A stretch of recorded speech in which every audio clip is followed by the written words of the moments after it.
2014, 18 ও 24 সালে অনুষ্ঠিত হওয়া বিতর্কিত তিনটি জাতীয় নির্বাচনে দায়িত্বে থাকা জেলা প্রশাসকদের মধ্যে যাদের চাকুরির বয়স 25 বছর পূর্ণ হয়েছে তাদের বাধ্যতামূলক অবসরে পাঠানোর সিদ্ধান্ত নিয়েছে অন্তর্বর্তী সরকার। আর যাদের চাকুরির বয়স 25 বছর পূর্ণ হয়নি তাদের ওএসডি করা হবে।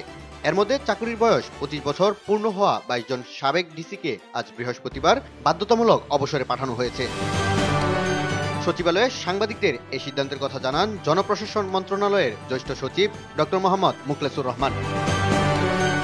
এর আগে গতকাল বুধবার বিভিন্ন মন্ত্রণালয়, বিভাগ ও দপ্তরে কর্মরত যুগ্ম সচিব ও সমপর্যায়ের পদে থাকা প্রশাসনের 33 জন কর্মকর্তাকে জনপ্রশাসন মন্ত্রণালয়ে ওএসডি করে সরকার। তারা 2018 সালে অনুষ্ঠিত বিতর্কিত নির্বাচনে রিটার্নিং কর্মকর্তা ও জেলা প্রশাসকের দায়িত্ব পালন করেছিলেন।